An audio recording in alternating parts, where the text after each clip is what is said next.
Hello, everybody. It is week 5 NFL points, picks, and props. That is Ben O'Connell. He's in Chicago, Illinois. That is Tommy Burch. He's in Springfield, Massachusetts. And I am Kyle Garlett in Denver, Colorado. Boys, this is what I hate about the 17-week season because this would normally be the quarter mark of the season, but because of this stupid odd number of games, we can never be halfway through. We can never be a quarter of the way through. I'm still calling this the quarter mark. 4 games in the books. We have 2 4-0 teams still remaining, and we have 2 0-4 teams as this starts. Although, to give everybody a little look behind the glass, we are recording this on Thursday night. The Bears-Commanders game is actually happening right now. And as things stand right now, the Chicago Bears look like they just might get a W. And that actually takes us to our very first conversation. Guys, I wanted to talk about the race for Caleb Williams, Crater for Caleb, as I'm calling it. Right now, this is the top picks in the draft. And I think every single one of these teams on this list would be in the market to draft a quarterback. The 1 and 3 Bengals are up there. They're not obviously going to draft a quarterback. There's a couple other teams that are in the running that are probably not going to draft a quarterback.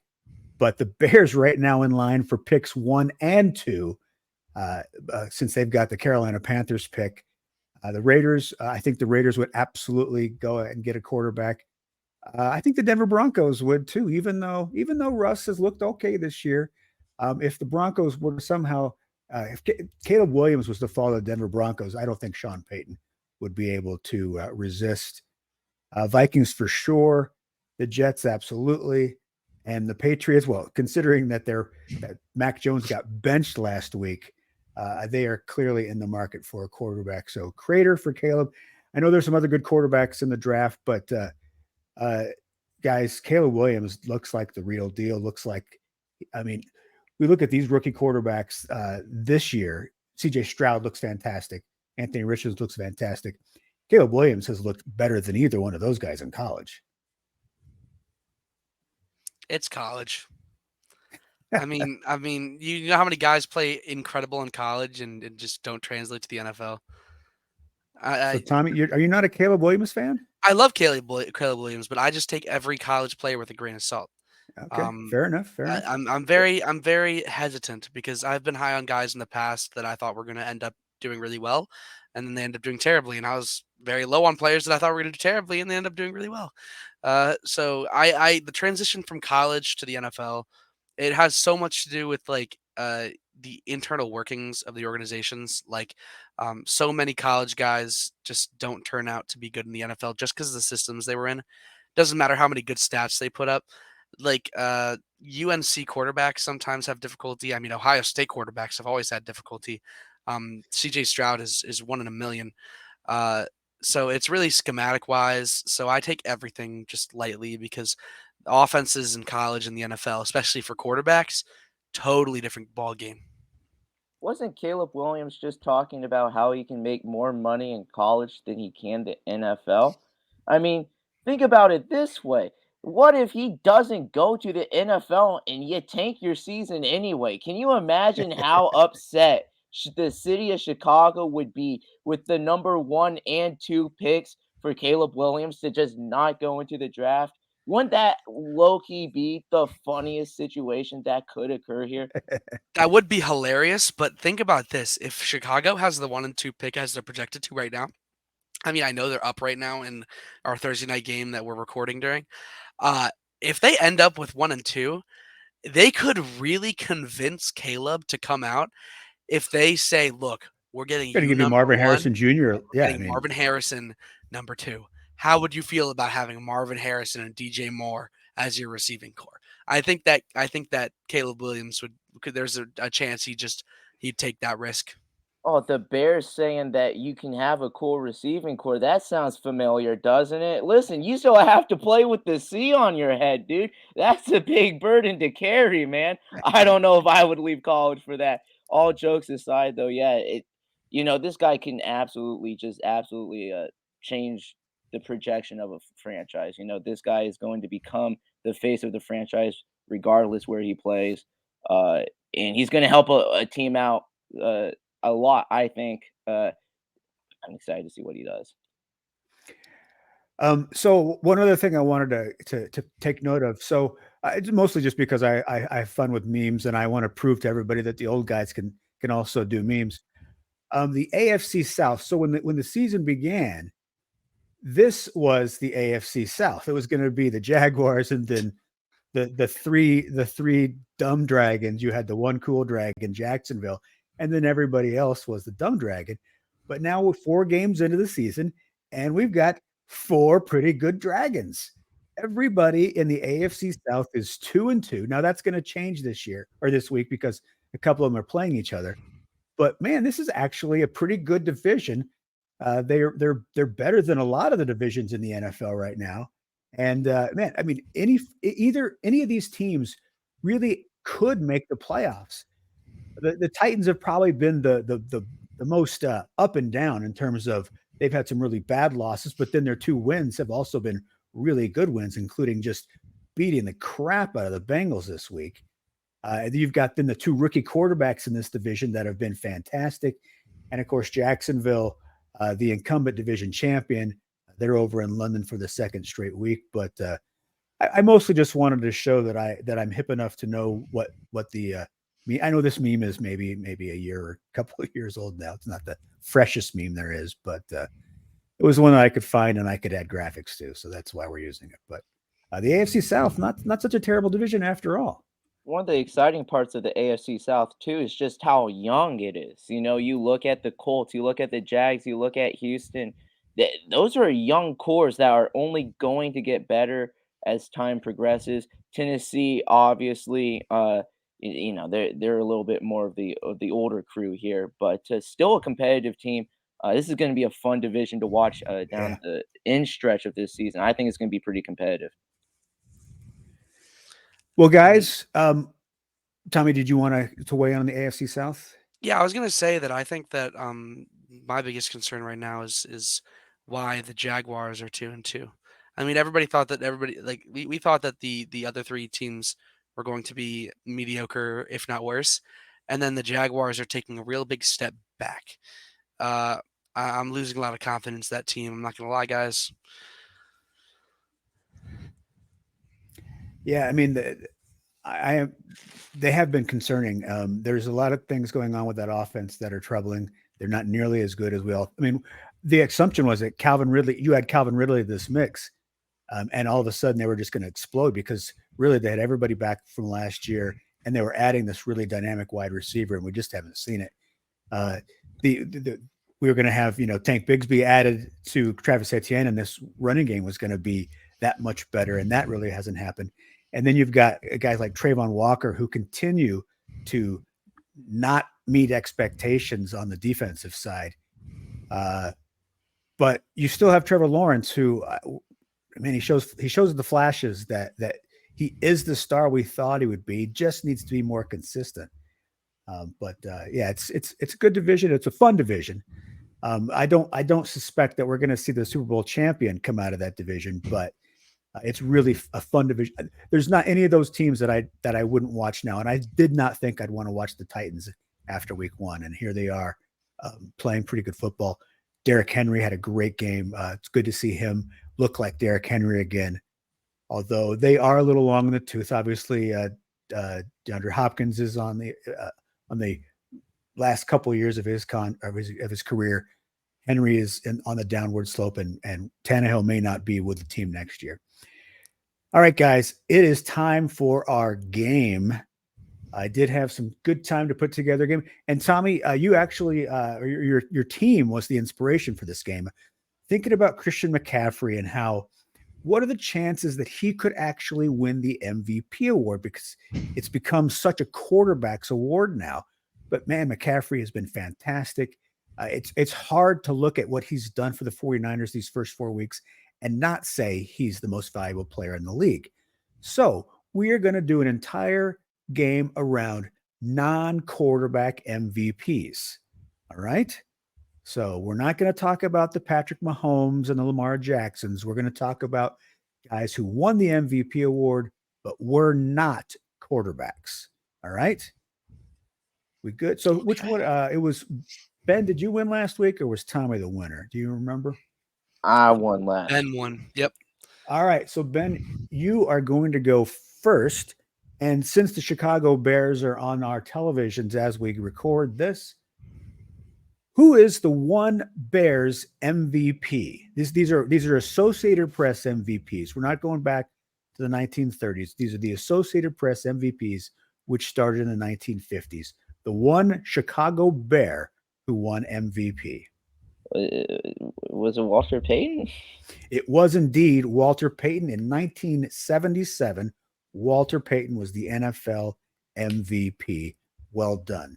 Huge. All right, Tommy.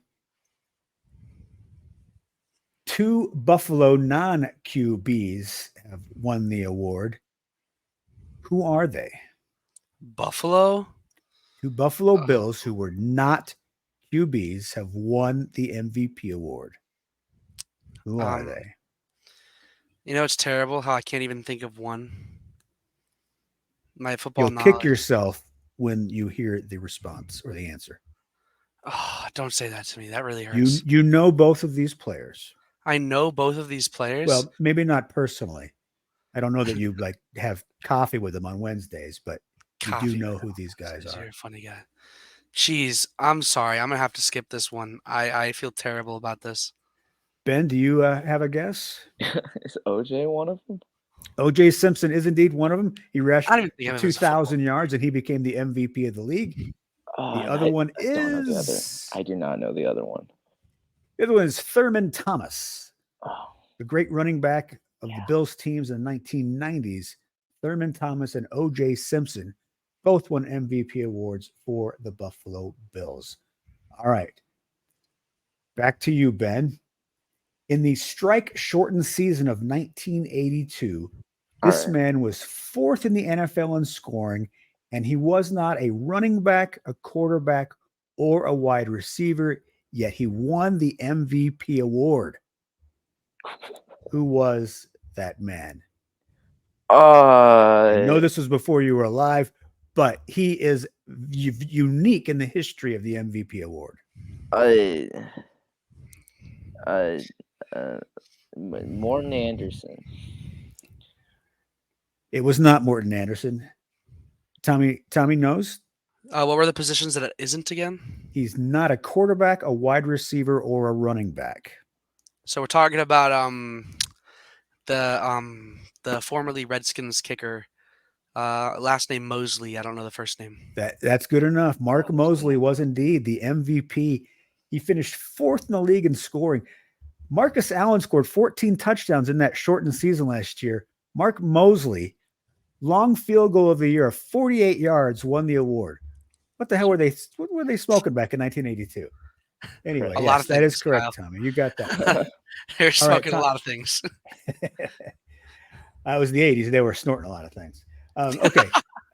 Tommy, this is now to you. Let me not give you that one since that's similar to the one I just gave you. Okay. Peyton Manning, Brett Favre, Aaron Rodgers, and Joe Montana have all won back-to-back awards. This non-QB is the other back-to-back MVP winner. Non-QB back. So you've got 4 quarterbacks who've won back-to-back MVPs, but 5 players overall have won back-to-back MVPs. Is it Barry Sanders? It is not Barry Sanders. Ben O'Connell? I have no clue. Is Jim Brown. Jim Brown won the very first 2 MVP awards for the Associated Press in 1957 and 1958. Jim Brown. I love Jim Brown. This to you, Ben. Brett Favre won 3 MVP awards, but he shared one of them with this non-quarterback. So he was MVP twice and co-MVP once. Who was his co-MVP? Co-MVP. I don't know. Would it be? I have no idea. Yeah, I no, think Tommy. no I clue. think Tommy knows it. Yeah, because I just said his name. He Barry did, in Sanders. fact, just say his name. It was Barry Sanders in 1997. You're Barry just Sanders was his co-MVP. Shit. hold it in front of my face. All right, Tommy, this one is to you. 2 wide receivers have received MVP first place votes in more than 1 year. Name one of those 2 wide receivers. Jerry Rice. Jerry Rice is indeed one. For bonus points, can you name the other? Will I actually get bonus points? Well, you'll get a pat on the back. Um, You tell your girlfriend you got bonus points, and she'll take care of it for us. I'm not gonna say Calvin Johnson because he was on terrible teams. Terrell Davis? No, not Terrell Davis. What am I thinking? That's not a wide receiver. I'm actually gonna say Calvin Johnson just because he was so dominant. It was Sterling Sharp. Sterling Sharp. Sterling Sharp of Let's the go. Green Bay Packers. Yeah, so there have been 14 wide receivers who've received first place votes. None of them actually won the award. These are the only 2 that have received first place votes in more than 1 season. All right, Ben. Oakland Raiders MVPs are Ken Stabler and Rich Gannon. The Los Angeles Raiders also have an MVP. Who was he? Marcus Allen. It was indeed Marcus Allen. He won the award in 1985. Marcus Allen, MVP in 1985. Okay, Tommy. 2 defensive players have won the MVP award. Name one of them. LT. LT did win it in 1986. Can you name the other? Defensive MVP. He was MVP and a defensive player. Can I get the year? It was 1971. Just think Yeah, back to all the football you watched in 1971. Yeah, I have no idea, Kyle. I hate to break it to you. He was featured in our nicknames, team nicknames game. Alan Page of the Purple People Eaters, Minnesota Vikings defensive tackle, Alan Page. And that does take us through our game. Ben, you have won. We do have a tiebreaker, and it involves Alan Page, believe it or not. When Alan Page won the award in 1971, he had the lowest vote percentage ever for a winner.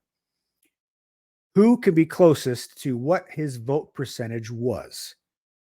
Tommy, since you are going to lose, we'll go ahead and let you go first. Who was closest to lowest What percentage? was his percentage of vote?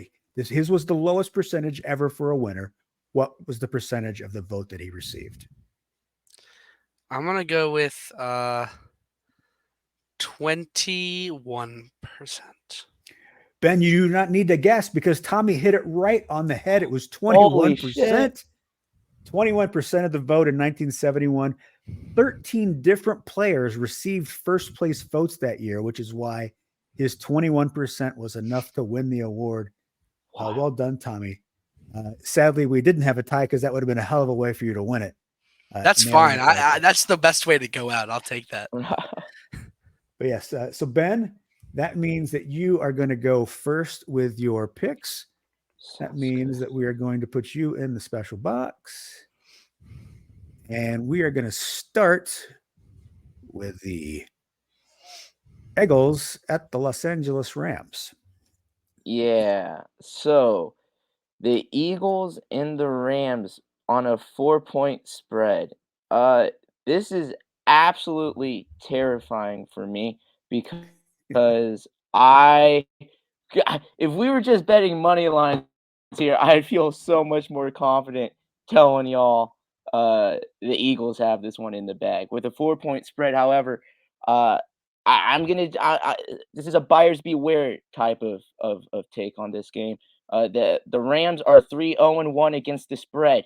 And we've been betting against them a lot, I think. I did not expect them to be as good and competitive as they are. And I didn't expect Philly, I think, to be letting some of these games go as close as they have been.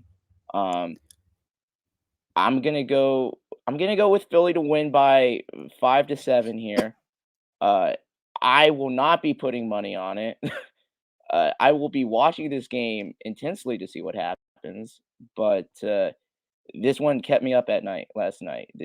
That's a fact. So I'm a roll Philly -4. What are we thinking, guys? Well, I mean, you pointed out that the Rams are the only team so far this season that has not lost against the spread. They are the only unbeaten ATS team in the NFL. Uh, that's more of just a how they've been undervalued compared to how they performed. I don't think that's really that informative for this week. But Puka Nacua has been absolutely lights out. He's been fantastic. There are lots of reasons to like this Rams team. There are some reasons to be concerned, though, and that including the hip injury that Matthew Stafford suffered the end of last week. He even described it as his leg would just go dead at times. That's not a great place to be when you've got the Philadelphia Eagles rushing you.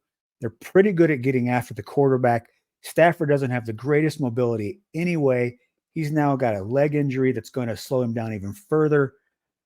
I think I mean, we saw how badly the Rams offensive line looked against the Cincinnati Bengals.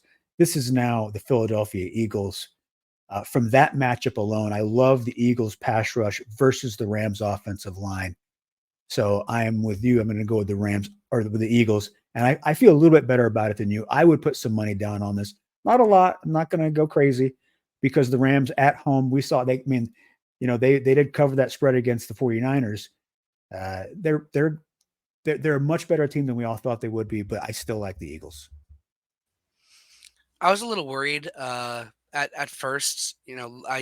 I checked the score of the Bears and Commanders game, and I think about how close the Eagles played it with the Commanders at home. But then I realized it's divisional play.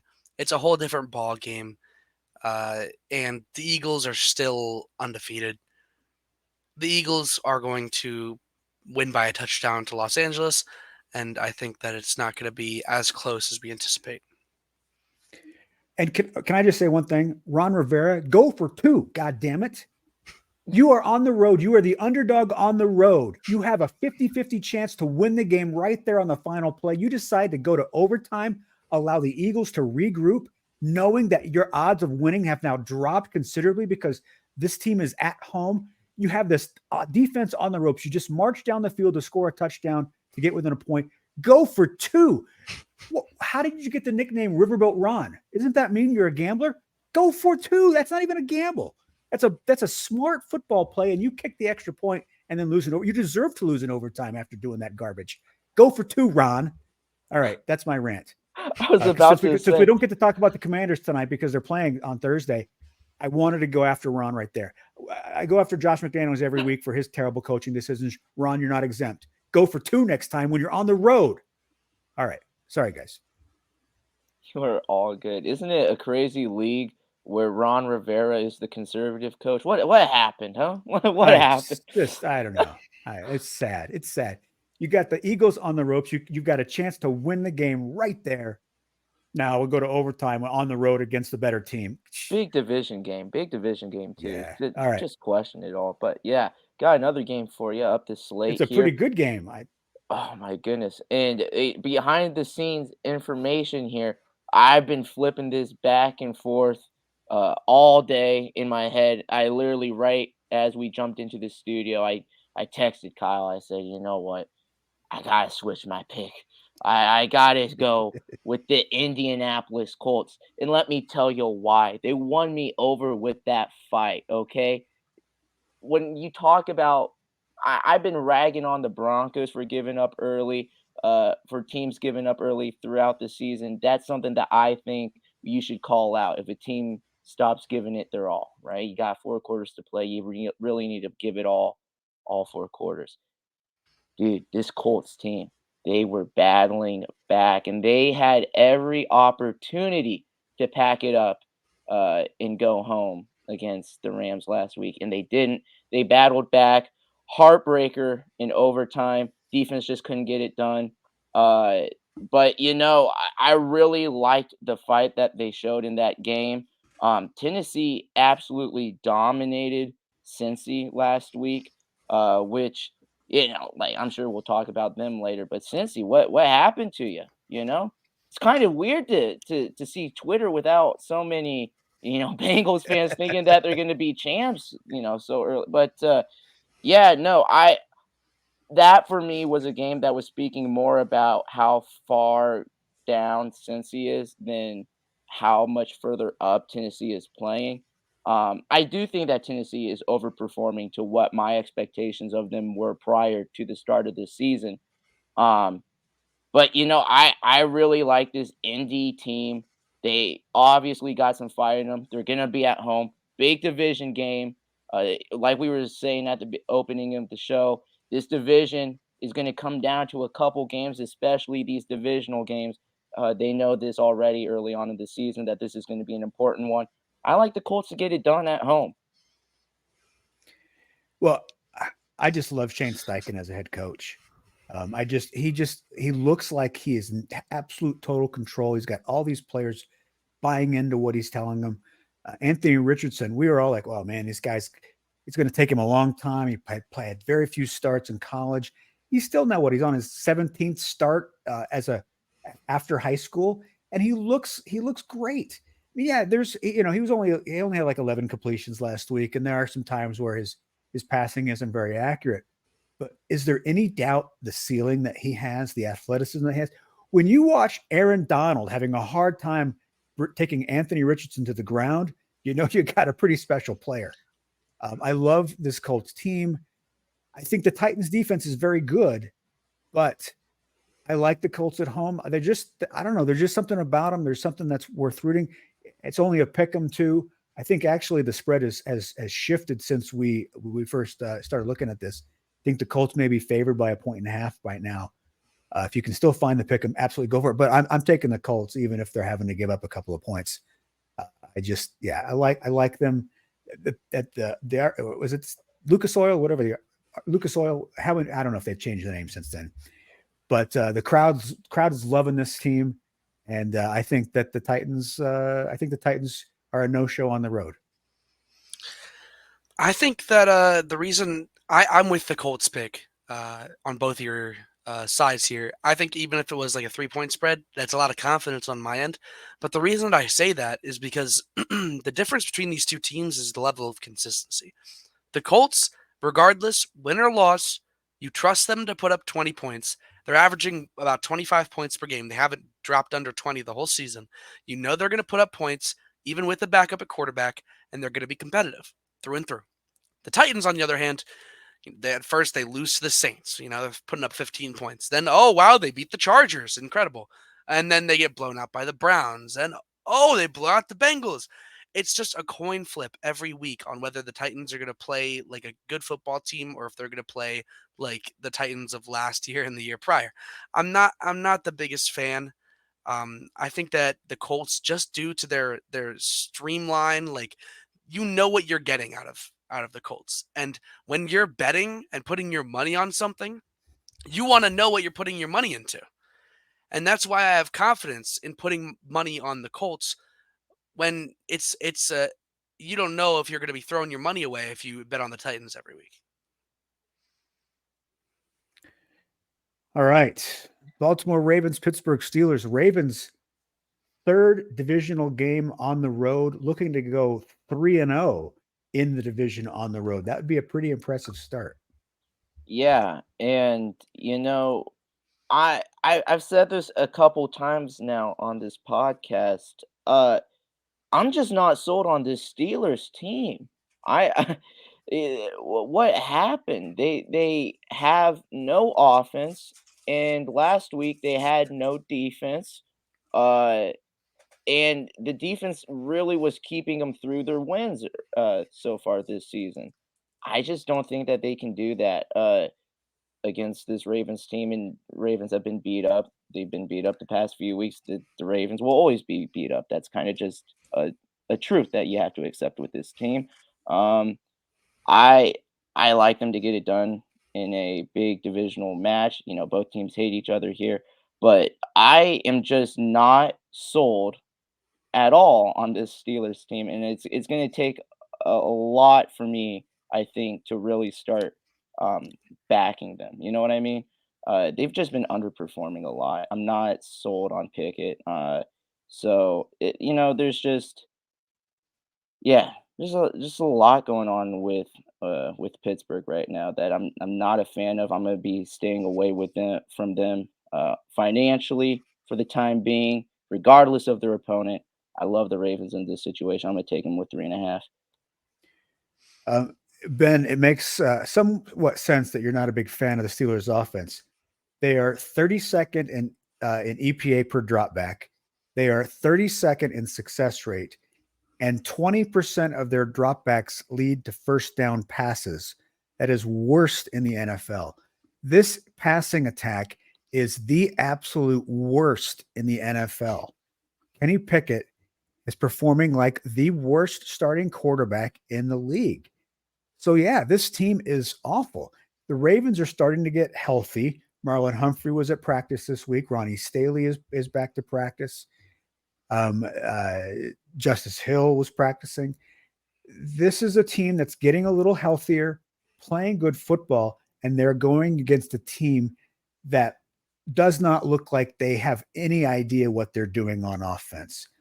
They don't look like they look like this is the first week of training camp every time they roll out there for a game. I would not, as a George Pickens fantasy football owner, I couldn't be more disgusted by this passing attack. Get Jalen Waddle gets hurt, so I have to put Pickens in there, and he's just the whole team is just worthless. And I was joking about the Commanders kind of sucking tonight because their uniforms look like the Steelers. This is one team you do not want to emulate right now is the Pittsburgh Steelers. They are terrible. I'm going with the Ravens. Yeah, Ravens obvious pick here. Another fun couple stats about the Steelers offense. Um, their average plays per drive, 4.6, which is ranked 32nd in the league. And their average yards per drive is just over 20, which also ranks 32nd in the league. If you guys Wow. could do a quick flashback, those atop the dome. I saw those on some sort of like Instagram post just a couple hours ago. Um, if you guys have seen this clip from last year where Matt Canada is walking to the locker room celebrating a win, and Chris Boswell comes up behind him and says, "It ain't because of you. It ain't because of you." Yeah, Canada needs to leave the NFL permanently. Find your way into a Nebraska Matt Rule led offense, and then you'll be okay. But until then, I'm picking against the Steelers every goddamn week, and I do not care if they're playing a Pee Wee football team. I have seen lots of Steelers fans posting the song "Blame Canada," and yeah, it's their offense is awful. All right, one more game, Ben. We're not getting any better on the offensive front.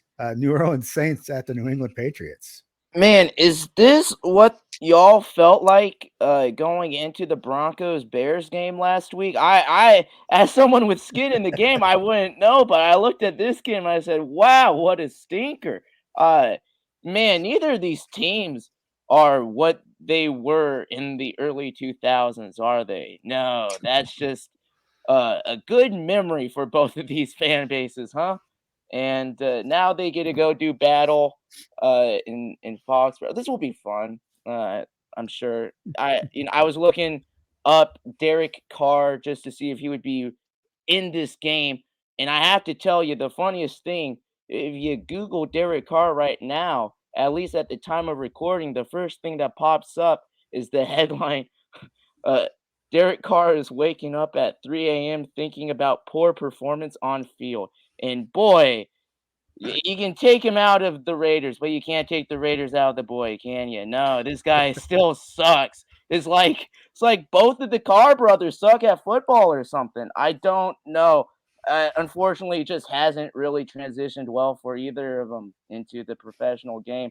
And with that all being said, I'm gonna just take the defense here of the Patriots. Now, the Patriots, their only win, okay, has come when they held a team to 10 points. And now you're surely thinking to yourself, well, that doesn't sound great for the Patriots. Most teams can score more than 10 points. Not the Saints last week. They couldn't do that against Tampa. They only scored 9. So yeah, I've been throwing the word around. I've been throwing the bum word around. I've been calling some teams some bums. Hey, this is another bum bowl for you of week 5 here. I'm gonna take the New England Patriots to win this one. Uh, I'm not sure how much I'll be paying attention to this one. It'll probably be on the smaller screen. But yeah, if you're a big fan of defense and punting, this is gonna be your game. Well, there are 3 teams this season who have yet to score 20 points: the Raiders, the Saints, and the Patriots. So you get 2 of the teams that haven't scored 20 points yet playing against one another. So maybe take the under. I don't care if the under is like 6. Take the under. These 2 teams, the Saints, this is a true stat. The Saints have not scored a touchdown in 20 possessions. It has been 20 straight possessions without a touchdown. We all got screwed last week because we all picked the Saints because of Jameis Winston, and then banged up Derek Carr, who couldn't throw the ball more than 4 feet, decided to play. How about you don't hurt your team by getting in there? This was Derek Carr's passing numbers from last week. Let's go ahead and remove that so we can see those numbers. He completed 23 passes. 12 of them were behind the line of scrimmage. More than half of his completions were behind the line of scrimmage. He got 127 yards on 37 passes. That is god awful. His completion percentage below expected, 12 points below expected. I couldn't believe when I saw this stat. Alvin Kamara had 13 catches for 33 yards. How do you do that in an NFL game? That is unbelievable. So yeah, this team is hot garbage. Derek Carr is hot garbage. Then we got to get you back in the main window again. There we go. It's I don't just sit down and rest your arm if you can't throw the ball past the line of scrimmage. My God. No, there's one thing to be a gamer and play hurt. There's another thing to absolutely handicap your entire team. Kamara comes back for his first game, and he has to play with this garbage offense. Unbelievable. So, yeah, I mean, are we pro Patriots? Not absolutely not. They just lost by 35. Mac Jones got benched, but they're at home. They just lost their 2 best defensive players. But they're at home again. But they don't need defensive players against the Saints. They can roll out the janitors from the stadium and beat the Saints defense. Yeah, it sucks that Matt Judon and Christian Gonzalez go down. The Patriots are going nowhere fast. They are going to be a bottom 5 team by the time the year is over. And I don't think Bill Belichick is in New England next year. But this Saints offense is so god awful. I think the Patriots get the win here. Camara fantasy PPR league owners are living their best lives right now. Saving him on the bench for a couple weeks until he comes back. Beautiful. But let's think about this. In our early 2000s dominance of these 2 teams, we had 2 very good Hall of Fame caliber white quarterbacks going at it. And then now we have 2 very mediocre white quarterbacks going at it. It's almost like they tried to clone them, and then they came out with like a jumbled, melted mess. And that's what we get to see. We get to see a jumbled, melted mess of football. Actually, no, it's not that we will get to see it. You will get to see it because I will not be watching. But if I had to pick anybody at all in this disgrace of a football game that is going to be less fun to watch than the bowl of bums, I'm picking the Patriots -1. Even though Christian Gonzalez is out for the season, They just picked up J.C. Jackson, who knows the system. He's going to fit in well. He played well for the Patriots. -1 is the easy pick here.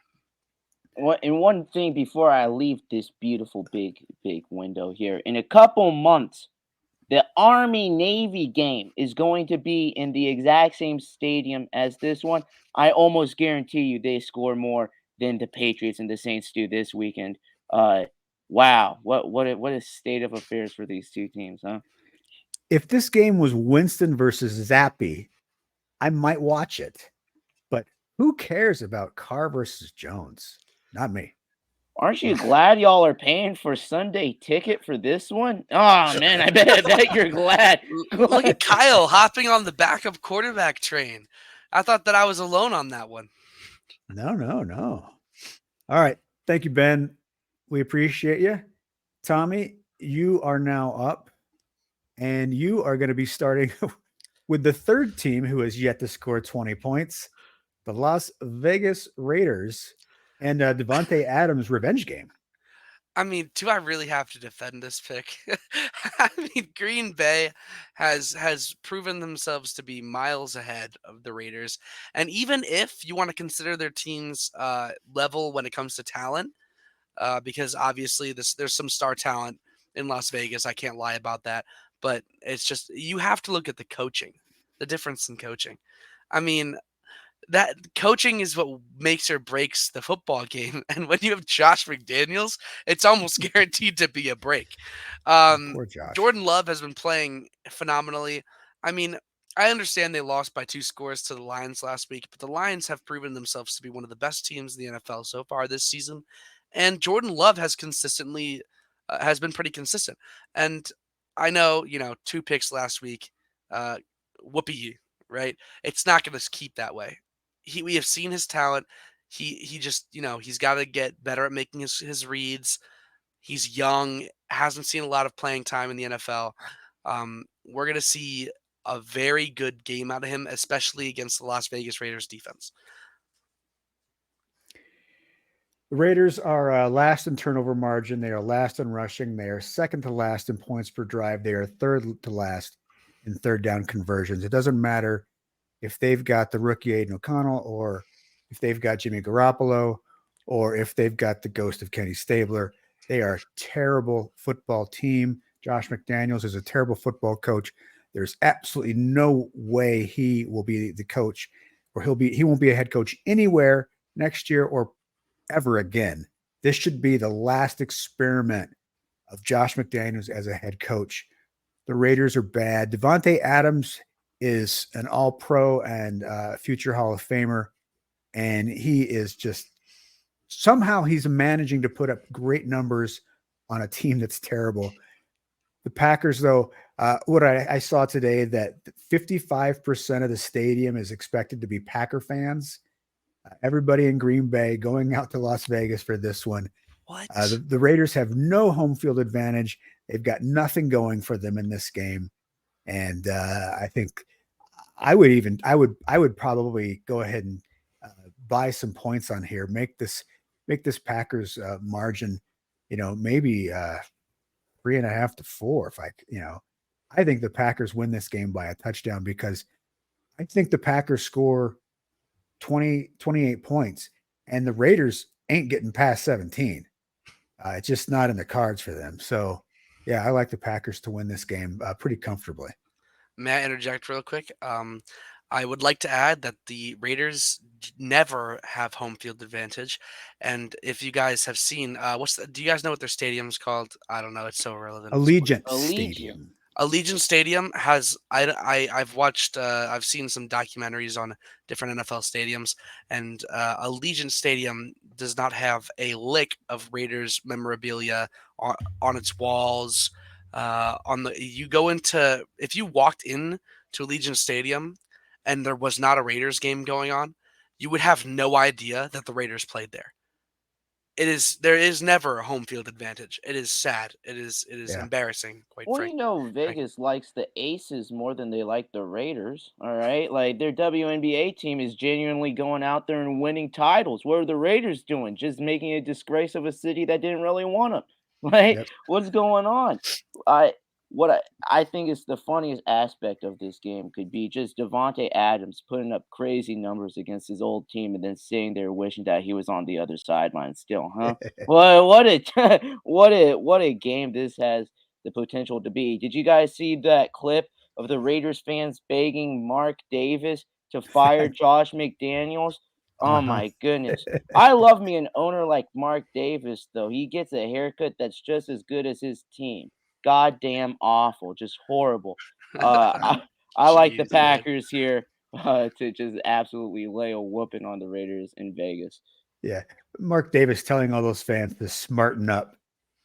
You're the one who hired a coach who never should have been hired, and you're the one sticking with him for a second season. Shut up, Mark. I don't know how you can tell anyone to smarten up when you obviously have the dumbest haircut in the world, man. Like, Yes. it's horrible. All right, moving on to the Mile High City, just down the road from me. It's the New York Jets at the Denver Broncos. Zach Ben. Wilson believer, Tommy Burch, take it away. Ben, I'm sorry, man. Ben, I just want to come out here and apologize. The last time I picked the There's no reason Broncos, to apologize. They were gifted their win last week. yeah, they were. It was handed to them in a nice little wrapped box with a nice little bow on top. The Jets, if the Broncos are barely squeaking out a win against the Bears, and the Jets are staying competitive till the last drive with the Chiefs, and the Jets are the underdogs, I think it's quite obvious who the pick is here. Quite like I hate to break it to you. The defense is incredible. I mean, we've already seen that the Broncos just can't make things happen at all on offense, especially against a very good defense in the Jets. It's not going to be a 70-point performance, but I don't think Zach Wilson has as good of a game as he did last game. I think that's going to be a bit of a fluke as of right now. Hopefully we see a change. I would love to see him play well. I'm rooting for the guy. He's dealing with all of New York and New Jersey right now, and that's not a very fun place to have people rooting against you. But I think that he's going to be serviceable, especially since the Broncos suck. And plus 1.5 seems like a good pick for me. Well, these were supposed to be two of the better defenses in the AFC, and only one of these defenses actually good. Somehow the Denver Broncos forgot how to play defense over the offseason, and they are really, really bad. Not only did they give up 70 points to the Dolphins, they made Justin Fields look like a really good quarterback. If not for Justin handing them the football for a last touchdown, and then Matt Eberflus deciding not to kick the game-winning field goal and instead go for it on fourth down and fail. Matt, you're tied. You've just given up a lot of points in a row. Stop the tide and kick the field goal that gives you the lead. Put him in the Ron Rivera category for making dumb decisions. But so the Bears gave the Broncos their win. In the meantime, the Broncos defense continues to play badly. Russell Wilson's actually been pretty good, but this is a great Jets defense. And hey, I don't expect we're going to see Zach Wilson be great like he was last week every week. But can he be enough? Sure. I mean, the Jets have a couple they've got 2 wins, or no, they just got the 1 win, but that was against the Bills. And then they took the Chiefs at the very end. They've played 2 really good teams, and they played really well in those 2 really good against those really, really good teams. This is not a good team they're playing in Denver. I mean, yes, could the Broncos pull one out of the hat and win by 2 touchdowns? Sure, it's the Jets, but I like the Jets in this one. Is the hatred over, gentlemen? All right, is it time for me to take you to school? No, I was kidding. Listen.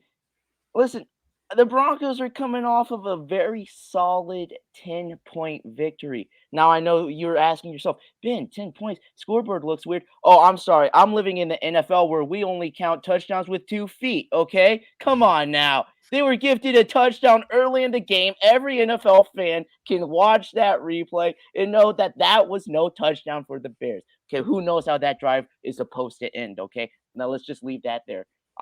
Listen. the Broncos defense looks like it might be turning the corner health-wise. Frank Clark is getting limited reps of practice. So is Justin Simmons. We don't know if they're going to actually be back for this game or not. Wow. The Broncos showed the fight to stay within the game and to fight back. And I absolutely applaud that, especially after a week where they just absolutely gave up. With that all being said, I'm with you guys. They don't deserve being picked. They're what the product on the field just isn't that. I'm not down bad on them. I think that this is still a very winnable game for the Broncos. I think that they could be turning a corner here. But I do think it's insane that they are the favorites in this one. Therefore, I'm gonna take the Jets on a 1.5 spread. But no, we're not down and out on this Broncos team. They don't suck. They weren't gifted anything. Remember, the Bears were gifted a touchdown early on. We just got back what we deserved, karma or whatever. The football gods work the way they're supposed to. 10-point victory. Let's go Broncos. One note. Oh yeah. One note. Javonte Williams got hurt and was supposed to be gone for a couple of weeks. He was at practice on Thursday, so I don't know what's going on there in Denver, but he was going to be gone for a few weeks. Now he was gone for like 3 days. So this dude just heals quickly. I'm not sure if you know this or not. I think that you could honestly cut his leg off and it would grow back in time for him to play in 3 weeks. This dude's got some incredible recovery. Ben, I just want to let you know, after I picked the Broncos to cover the spread and then they lost by 50, I will not be picking the Broncos ever again. That's okay. When we drop 70 on the Jets, what are you going to do? Maybe, just maybe I'll rethink that choice. But until your point differential becomes positive, I'm not picking the Broncos. Listen, the Broncos. You want to spend all your points this Sunday. You got a game next Thursday you got to worry about. Oh, my goodness. We'll catch you. Don't even worry. We'll make all the Swifties mad. We'll get to that in due time. But don't even worry. All right. Carolina Panthers and the Detroit Lions. I know this is a really big spread, but the Lions have just consistently proved themselves, to me at least. I mean, the week 1 win over the Chiefs was just really setting the tone for their season so far. And I understand, they lost to the Seahawks in a dogfight. It was a tremendous game. But after that, they've been winning out. And quite frankly, the Panthers aren't good. They're limited at receiver. Bryce Young's coming off of injury. And especially after Andy Dalton goes out there and outperforms him in every capacity. And then you see that they're playing one of the best teams in the NFL. I just don't see it going very well. I don't think there's that much more for me to say. My prop is from this game, however. I do think, despite Bryce Young's shortcomings, that he will have over 21.5 completions. And if you pair that in a little parlay with Jared Goff over 250 passing yards, you're getting plus 266 money. And the reason that I think he's going to get the over on completions is the only game he had below that number of completions, he had 20, and they're going to be on the ropes against the Lions. They're going to have to pass the ball quite frequently, especially when they're down early, because we know that the Lions can start hot sometimes. They're a firecracker team, and once that firecracker goes off, you're going to have to make up some ground. And you don't make up some ground just by running the ball over and over again. You're going to have to start airing it out a little bit. And I think that 250 passing yards against the Panthers defense is a given, especially for Jared Goff and how well he's been playing so far this season. And then you just happen to throw in that 21.5 with a team that has a quarterback they trust going into a game where they need to throw the ball a little more, especially when they're down. I feel like this is a great prop. I forgot what year it was when I decided that Jared Goff was a Los Angeles Ram. I was thinking we were 2018. So the LAR there next to Goff's name probably should read DET, but otherwise, yeah. And they get Jamison Williams back also. I'm not sure how much he's going to play. He's been suspended for his betting on college sports while he was at a NFL function. I mean, they've changed the rules now, and that's why he's back early.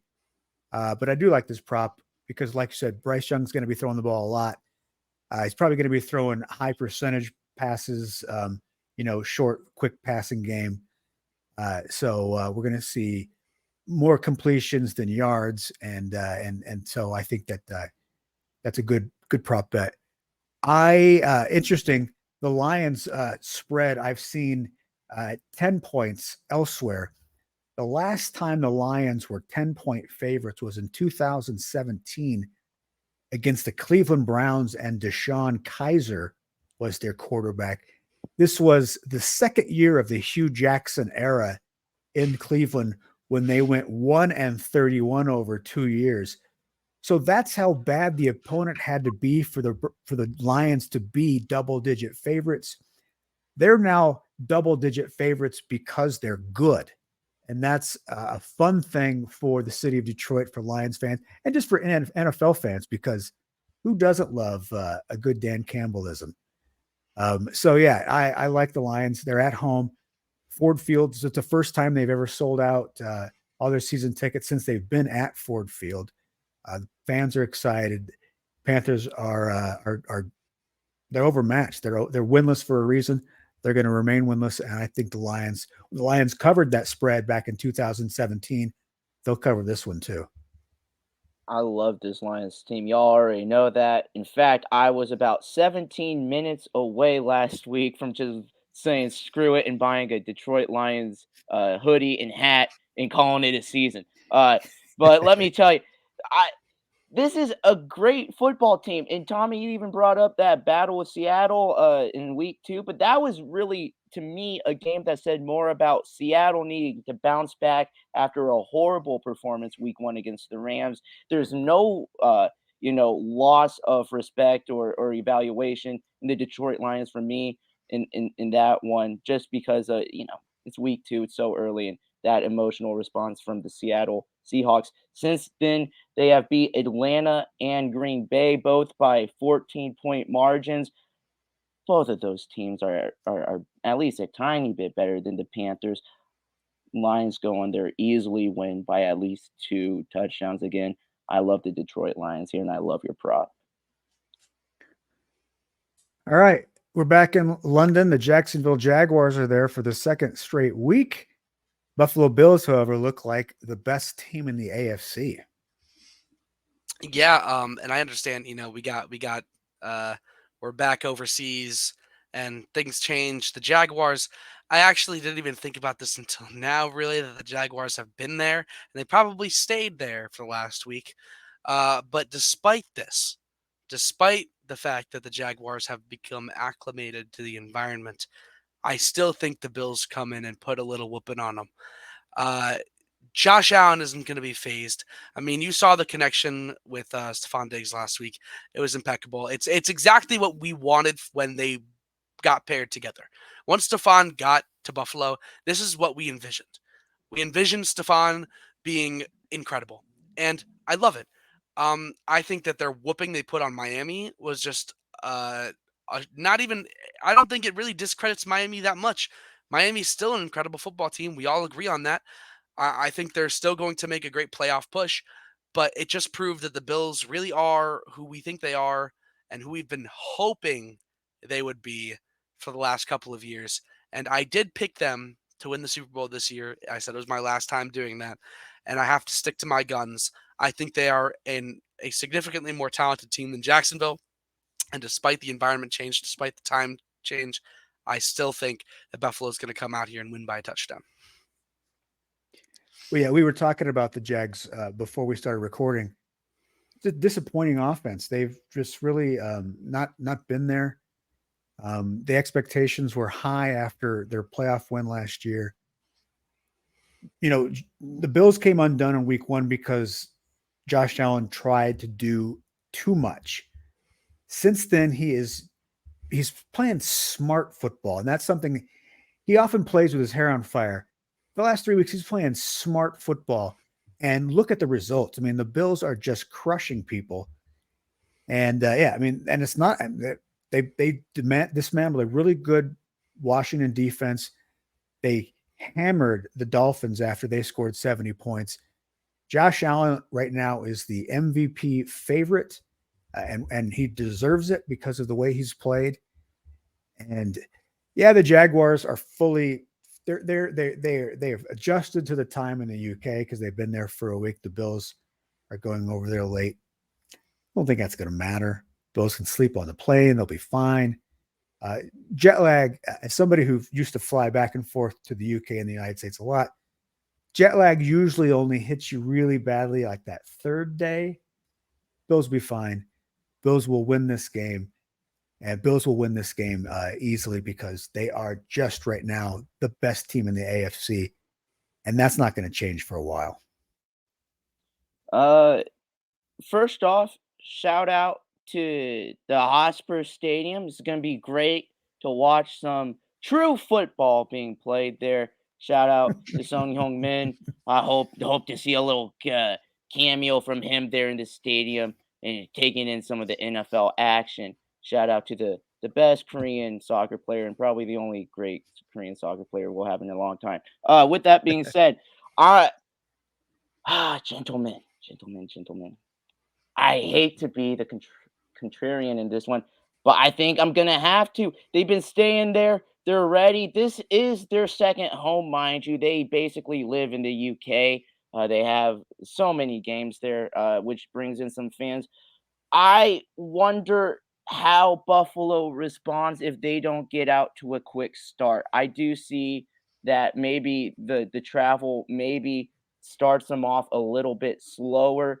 And if Jacksonville can get off to a quick start like they did last week, uh, who knows necessarily where the tempo of the game then changes. I don't necessarily like Jacksonville to win it. I do think, though, that they can keep it competitive just because of these small little advantages across the board. I like them to keep it within 5, not necessarily to win, but I think this could be a really fun, entertaining start to the morning. Maybe like a 3-point, a little fun action there for the UK fans. Also, All look right, for Tommy. Calvin Ridley to get more action there too. All right. Yeah, Calvin Ridley, folks. Put him in your fantasy lineups. Cincinnati Bengals. They are in it. Well, Joe Burrow even said this is a must win.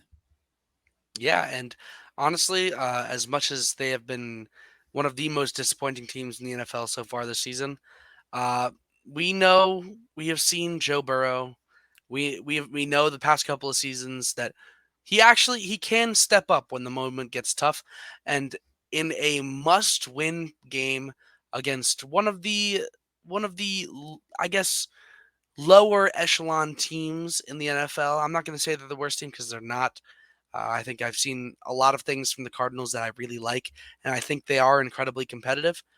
I think the Bengals, they got to have one game where they really show who they are.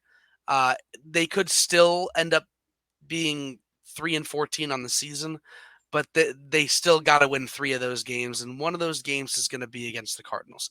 And for the first time, I think all season, the Bengals injury report has less people than the Cardinals injury report, which is it's incredible. Joe Burrow's name isn't even on it, which worries me to an extent because I feel like it should be, but still. Our biggest concern at this point is that T. Higgins did not practice today, and that is slightly concerning. But one thing that is consistent is that the Bengals receiving room is stacked, and they still have Tyler Boyd on that roster, and Jamar Chase is still going to be raring and ready to go. And as much as I don't think it's going to be an incredible game to watch, I do like watching the Cardinals more than I like watching the Bengals right now. But I think that the Bengals finally find some sort of spark, win this game. I don't know if the spark maintains, but I know it's going to be there. So Joe Burrow is the first quarterback in NFL history to attempt at least 150 passes in his team's first 4 games and average less than 5 yards an attempt. He's not healthy. He's not healthy this week. It shows clearly he's not right. And the T. Higgins injury is a fractured rib. That is the kind of thing that you get re-injured anytime you're playing a football game. Anytime you take a hit, that's going to hurt. You've also got Jamar Chase, who is now very unhappy. He's swearing at reporters. I'm always fucking open. And he's angry at his role. They have the third.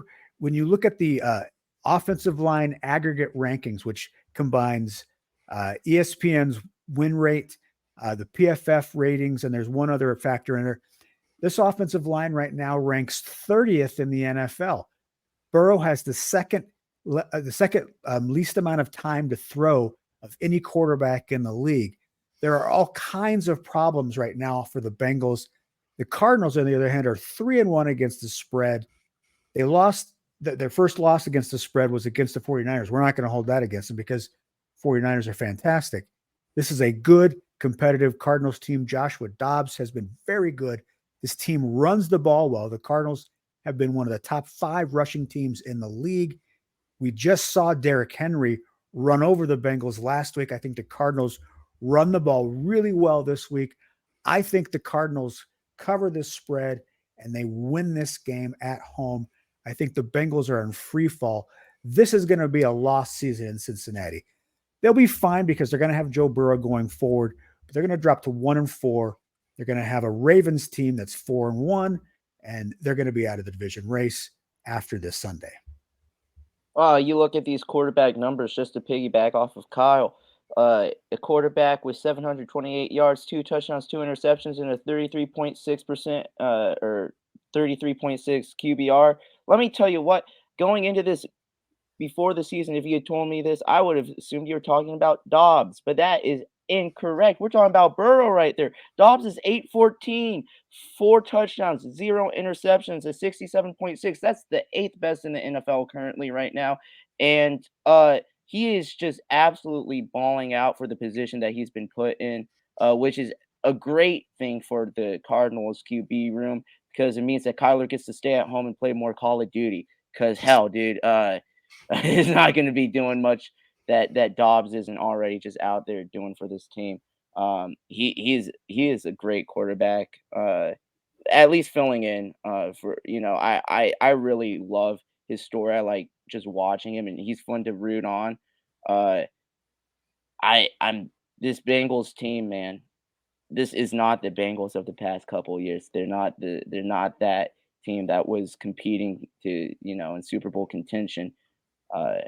Not and like Kyle said, it's not like they can't be there again in the near future. This season just isn't it. I'm gonna take the Cardinals in this one to win, to cover the spread and to win.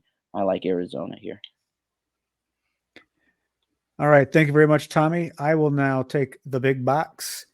And my first game, the Kansas City Chiefs, Minnesota Vikings, the big Super Bowl IV rematch that everybody's been waiting for. 53 years in the making. The most famous trap ever called in a Super Bowl, 65 toss power trap. Busted wide open for Mike Garrett. Chiefs win.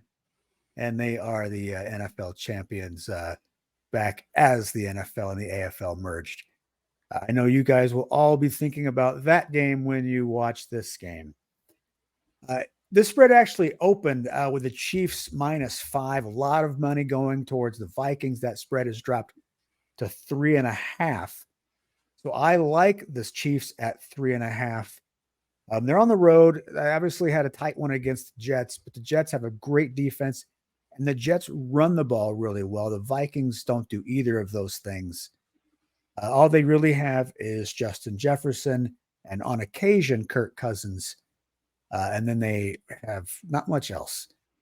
Because of that, I think the Chiefs rebound well. I think we're going to see a great game out of Chris Jones. I think he gets to Cousins a couple of times. I think Patrick Mahomes rebounds after a couple of weird interceptions that he threw last week. I know he's going to be trying.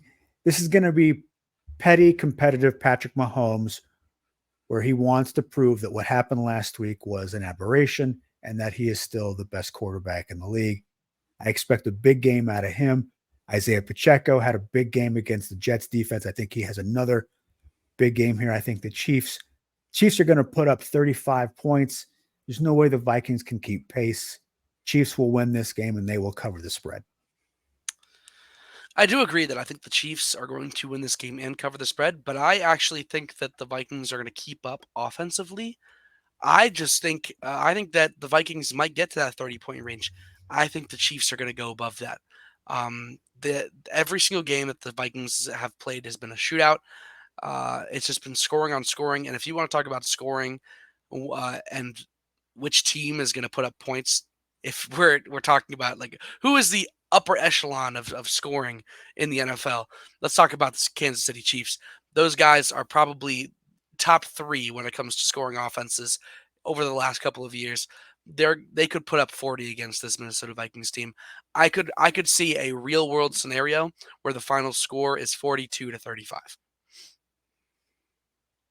You know, what happened to Kirk Cousins ever since that Netflix show came out? You know what I think happened is too many of us started liking him. We were all just shitting on this dude for so long, and then all of a sudden we were like, you know what? I do like that. I do, Kirk. And now he sucks again. So here's our mission. Let's all go on Twitter, bash the dude, and maybe he can play some good football again. I'm going to go with the Kansas City Chiefs -3.5. All right. Houston Texans, Atlanta Falcons. Texans getting 2 points. I am taking those 2 points. Let me just tell you, CJ Stroud, his completed air yards are 6.8 yards. His intended air yards are 8.2. Both of those rank 6th in the NFL. Straight dropbacks. That means no play action, no RPOs, just him dropping back and reading the defense. 6th in success rate in the NFL. 36.8% of Houston's pass attempts result in a first down or a touchdown. That is 8th in the NFL. And in terms of guys who have averaged 300 yards passing and no interceptions in the first 4 games of a season, you've got Peyton Manning, you've got Tom Brady, you've got Aaron Rodgers, you've got Drew Brees, you've got Patrick Mahomes, and you now have a 6th member of that group, CJ Stroud. CJ Stroud is in the same category with all those guys. Those are the only players to ever start a season as good as he has. And he is a rookie. None of them did it as rookies. Only CJ Stroud. Big props to the Texans coaching staff for figuring out how to put him in the greatest success. But as you heard from those numbers, it's not that he's just throwing high percentage, easy passes. He's throwing the ball downfield. He's turned Nico Collins into a great wide receiver. Tank Dell turning into a great wide receiver. You've got a really good team, and they've got a banged up offensive line. This is all being done with a patchwork offensive line. CJ Stroud is the real deal. You've got some great defensive players on the other side. Will Anderson's actually starting to come into his own. Look, the Texans are still a work in progress. They're still a growth, but man, they look pretty good. The Falcons are one of the most disappointing teams. You've got 2 very different teams here. You've got the Texans who said we're gonna put our resources into our great quarterback and hope that he raises the level of the rest of the team, and that is exactly what happened. In Atlanta, you said we have a mediocre quarterback. Let's surround him by really good players, and perhaps that will raise his level of play. That has not happened. You look at the skill players in Atlanta, they've got fantastic skill players, but because they have a mediocre quarterback, they have a bad offense, and they're going to lose this game. I like the Texans not only getting the points, I'd like the Texans to win this outright in Atlanta and improve to 3-2 on the year. I'm absolutely with you on this. I actually think it's absurd that the Falcons are favorites in this game after what we've seen from the Texans and what we've frankly seen from the Falcons. The Falcons' offense, it looks like a jumbled mess. The Texans' offense looks like it's firing on all cylinders. Actually, the Texans' offense is doing so well that I'm starting CJ Stroud at quarterback this week against the Falcons in my fantasy Nice. league. Nice. Hopefully that goes well for me, especially since I just traded DJ Moore away, and he has. I don't. Am I allowed to speak on the stats of the game Sure, right he's now? like He 500 has yards or something tonight. 49 points in fantasy today, Oh, 230 yards and 3 touchdowns. DJ Moore. So my teammate that I blessed with DJ Moore in that trade, you're welcome. It benefited me as well. We're okay. But at the end of the day, CJ Stroud has been tearing up the NFL in ways that many of us didn't think he would. Um, I am all for the Texans winning this game. I think last week was their turnaround. I think they gained some momentum. I think they end the season around the 500 mark. And I hope that this is just a step forward to what we're going to see the next couple of seasons with this young squad. And maybe they'll end up in playoff contention without a terrible human being at quarterback. I also am just kind of confused on how the line is this way. I mean, come on, Vegas. I thought that Pittsburgh was the big bad Steelers that you keep, saying is so good. Oh, well, the Texans whooped them last week. Absolutely whooped them. And now you have them as the dogs to Atlanta, who, mind you, took a trip back from Europe. I'm going to take the Texans on this one. I also like them to win.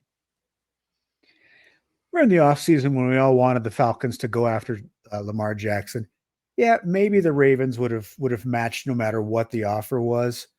But damn, wouldn't this Falcons team be entirely different if they had a Lamar Jackson at quarterback? I mean, because there are so many good players on this team, but Desmond Ridder just kills it all. And to be honest with you, maybe Arthur Smith is responsible for some of that because he just doesn't seem to be. It doesn't seem to care. Well, obviously, he doesn't care about his football team. Do you see his mustache? It's horrible. Oh, my goodness. If you don't care about that, then you can't care about your team. Yeah. Now, I think it's time we see some Taylor Heineke at some point. Please. All right. So right now, we had 11-point spread. I've seen this as up high as 12.5. People love the Miami Dolphins. People absolutely hate the New York Giants.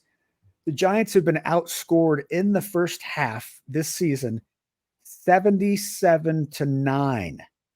They are the only team in the NFL that does not have a first half touchdown. I saw some first half spreads for this that were around 7 points. You better believe I am hammering that first half spread. The Dolphins themselves have 86 first half points in 4 games. The Giants have 9. So, yeah. They are at home. They're a little tail between their legs after they got whooped by the Bills.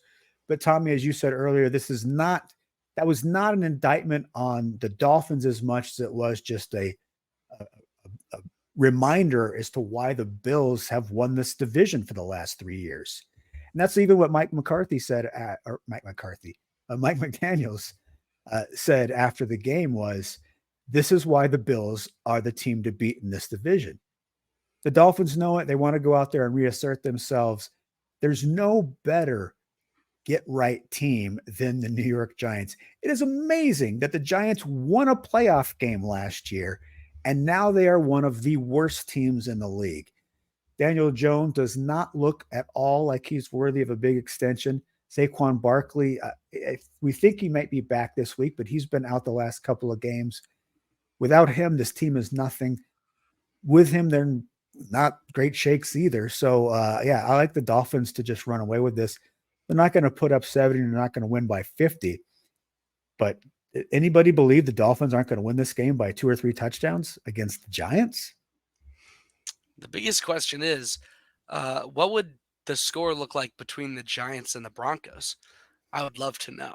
But this isn't the Giants and the Broncos. This is the Giants and the Dolphins. And the Dolphins are one of the best teams in the NFL, whereas the Broncos are I would just like to see if the Giants could actually do something. Broncos just catching some strays where they're not even a team. I love it. I do not care. They disrespected me and made me look like a bad journalist and bet picker. So I will disrespect them as much as I want. But it's not about the Broncos. The Giants and the Dolphins. The Giants have been horrendous on defense and offense. They've just been horrendous all around. And the Dolphins have been great on offense. They may have, their lapses on defense at times, but one thing we know for sure is that the Dolphins offense is always going to perform. And with the Giants, I could see another close to 50-point performance from the Dolphins.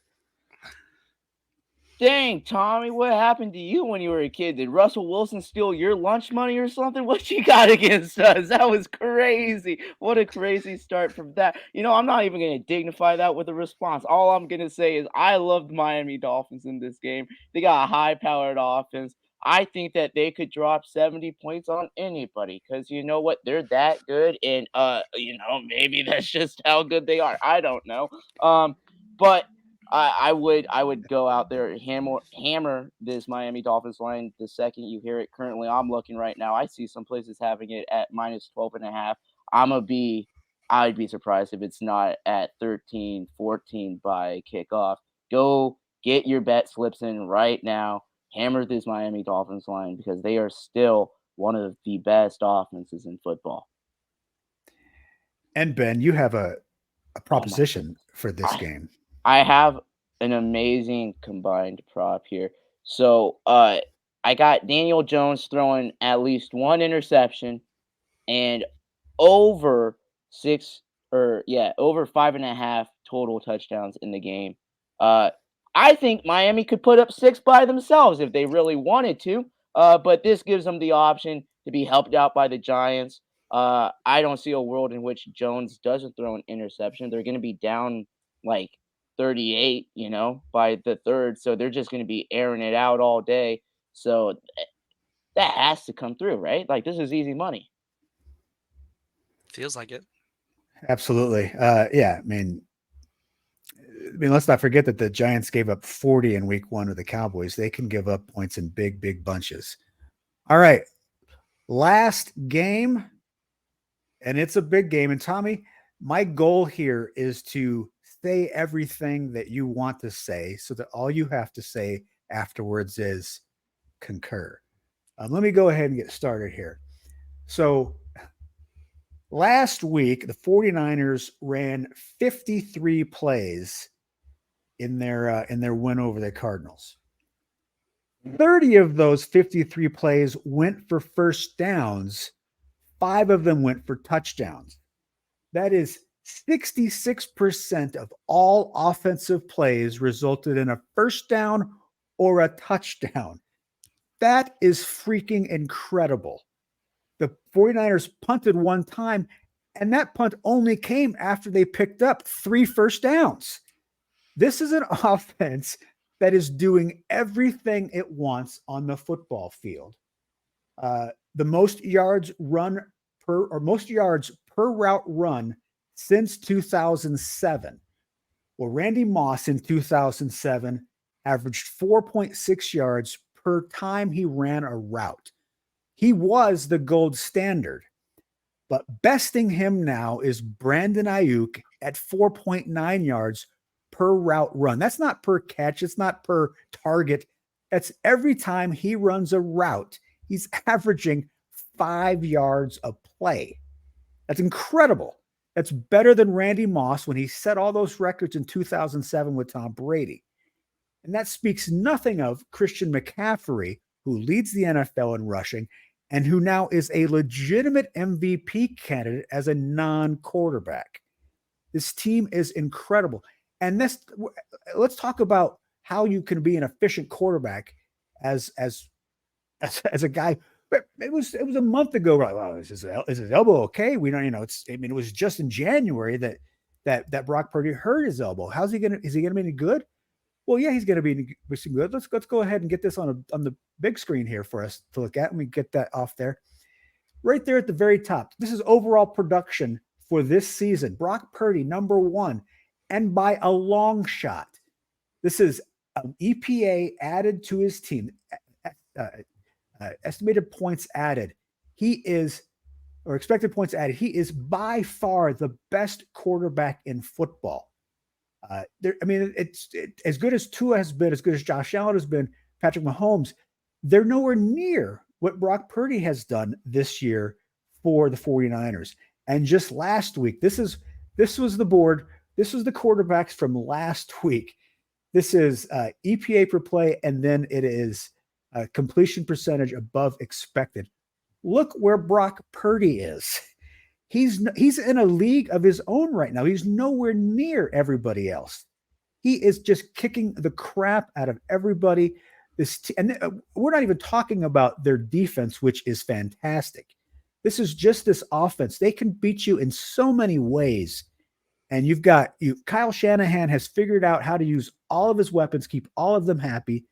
And it is incredible. It is so much fun to watch. The Cowboys are good. The Cowboys may be a team that the 49ers have to go through again in January, but it's only a 3.5-point spread. And that 3.5-point spread says that these teams are even right now. And yes, I know Dallas just put a beat down on New England, but these teams are not even right now. The 49ers are so much better than the Dallas Cowboys. They are at home. They just do whatever they want on offense. Even against a really good defense like Dallas, I don't think that they're going to slow down much. I think the 49ers are going to win this game going away, and we're going to look at McCaffrey in fact, my prop is from this game. So Purdy's going to be super efficient. He's not going to have to throw the ball a lot. It's going to be like 21 of 23, 238 yards and 4 touchdowns. I think he goes under his passing total because McCaffrey's going to go way over. McCaffrey actually, his over-under is like in the 70s. I'm going to tease it up to 90, and I'm going to get plus 247 on this same game parlay. I think McCaffrey has a huge game. I think that the 49ers are just efficient all across the board. We're not going to see huge passing numbers out of Purdy because he's not going to need them. They're going to just run. I mean, this is the Cowboys team that gave up over 200 yards rushing to the Cardinals. They're going to give up a lot of yards rushing to this 49ers team, which is loads better than anything that the Cardinals had to throw at them. I love the 49ers here. As my name has said all episode long, I am Brock Purdy stan for this week. He is going to have a great game. The 49ers are going to have a great game. Game of the week, 49ers are going to do the performance of the week, and they are going to establish themselves as the best team in the NFL going forward. I concur.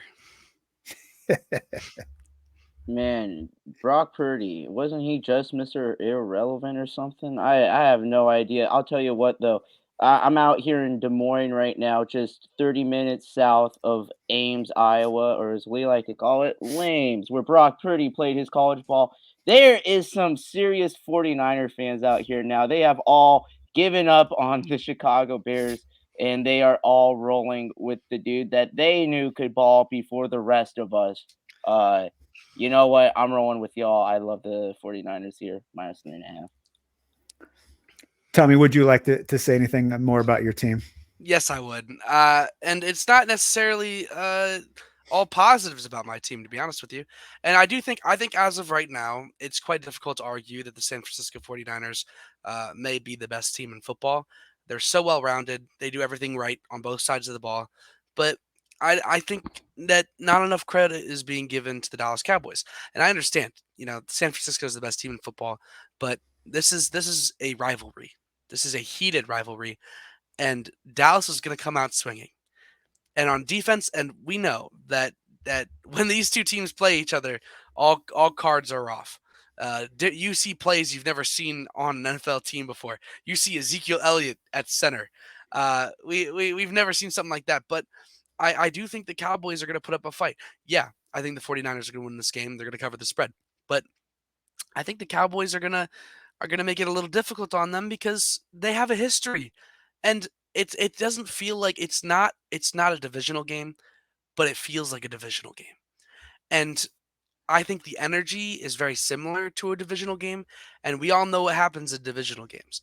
We saw the Commanders. I mean, the Commanders lose to the Bears today, but the Commanders are within 3 points of the Eagles away. Anything can happen. I think you got to keep an eye on the Cowboys, but at the end of the day, the 49ers are the best offense/defense /special teams/team in the entire National Football League. Well, I do want to not discount the Cowboys here. Where'd my stat go? There are 4 teams that are, and I seem to have lost it. There are 4 teams that are in the top 10. Here we go. There are 4 teams in the top 10 in EPA in both offense and defense per play. In the AFC, it's the Chiefs and Bills. And in the NFC, it's the 49ers and Cowboys. The Cowboys are playing great football. They lost to the 49ers in the playoffs last year, and no doubt, as soon as the schedules came out, they started looking ahead to this game because their season was ended at Levi's Stadium last January. They obviously would love nothing more than to beat the 49ers to give them a loss. I just think that right now, everything is clicking for San Francisco, and I don't see a way for Dallas to stop that. Maybe things are different when they meet again in January. But right now, the 49ers do whatever they want on a football field. And the Cowboys are a good team. The Cowboys are they're one of the best teams in the NFL. This is going to be a great game. This is going to be a fun game. It's the reason it's on Sunday night. We're going to, all of the NFL's eyes are going to be on this game and the number of great players that are going to be on that field. And we're going to get to hear people complaining that they're showing beauty sights of San Francisco when the game is actually being played in Santa Clara, 50 miles to the south. So that'll be fun. It's like, why are you showing the Golden Gate Bridge? Yeah. Just like how we get to see beautiful sights of New York City when the Giants and Jets play in New Jersey. Yeah, games in MetLife, and we're looking at the Statue of Liberty. Okay, thanks. All right, gentlemen, those are our 13 games because we do have buys this week. So we are going to now move on to our picks, our favorite, our top dog, and our easy money line of the week. Ben, you have the first pick as the winner of our game. Please tell me your favorite of the week. My favorite of the week is the Miami Dolphins covering 11. Miami minus 11. All right. Your dog of the week, your top dog. I'm going to take Houston +2. All righty. Good pick. And your easy money line. I am going to take the Arizona Cardinals to win. I got them at +136. I saw +147. Oh, that's even better. Let's do that. Let's lock that in. What a kill. All right, Tommy. Your Alrighty. favorite of the week. Favorite. I am going to go with Philadelphia minus, what is it, a 3.5? It is 4. 4.5. 4. That's just fine. 4. Just minus 4. 4. I'll take that. Easy. Philly minus 4. All right. Your top dog. My top dog, I am going to pick the actually, for my top dog, I'm going to go with the New York Jets. All right. +1.5. And your easy money line, please. Do you have the number on how much I've made from money line this week? Because didn't I hit last week too? You did. Your money line, I got it right here. You are now up to $664 in 4 weeks on your money line bet. Oh, that's sexy. I'm gonna roll with a little bit. I keep going with the underdogs on my money lines. They keep hitting them. I'm gonna have to do it again. What I'm seeing here from DraftKings is Indianapolis +110. I earlier saw +123. Oh my goodness! Please add on to the money total. I'm giving you +123. If I cannot wait to see what the results of that game are. I'm on a roll right now. I have not lost a money line bet all season. All right, my favorite is going to be the Baltimore Ravens. Giving 3.5. I am going to take the Arizona Cardinals as my top dog, getting 3 points. And my easy money line is going to be those Houston Texans at +110.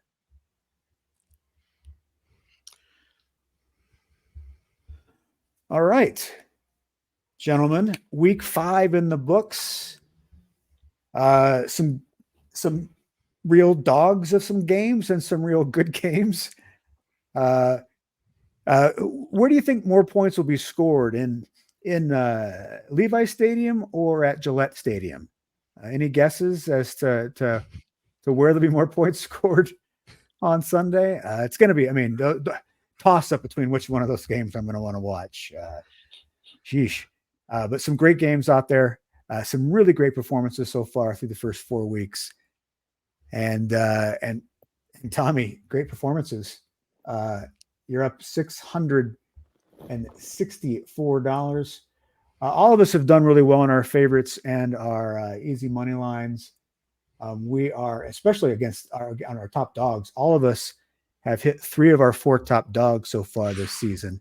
Wow, guys. We're all doing really well.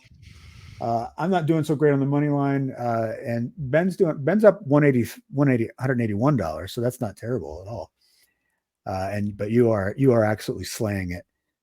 So that is it for us. We appreciate you all tuning in. You can obviously catch us on YouTube, or if you are listening on your podcast download of choice, we are on Apple, Spotify, you name it. We're there somewhere. We appreciate it. Tell your friends, tell your enemies, tell your family. Just spread the word because we are doing well. We know what we're talking about. The numbers don't lie. Our goal is to get you money after we get ourselves money first, and then we would like to get you some money second. But we're doing that right now. So, gentlemen, normally we would leave with a little football zen. I had a wonderful, the best of Dan Campbell. I had some internet problems earlier tonight. I could not get it uploaded, so we'll have to save that for next week. So for now, we're just going to call it a night. But on behalf of Ben O'Connell, who apparently is moonlighting in Iowa this week, Tommy Burch is in Springfield, Massachusetts. I'm Kyle Garlett in Denver, Colorado. We appreciate you tuning in. Happy betting for week 5. Broncos country, let's ride. That's right. He earned it. He earned it, you guys. He earned it.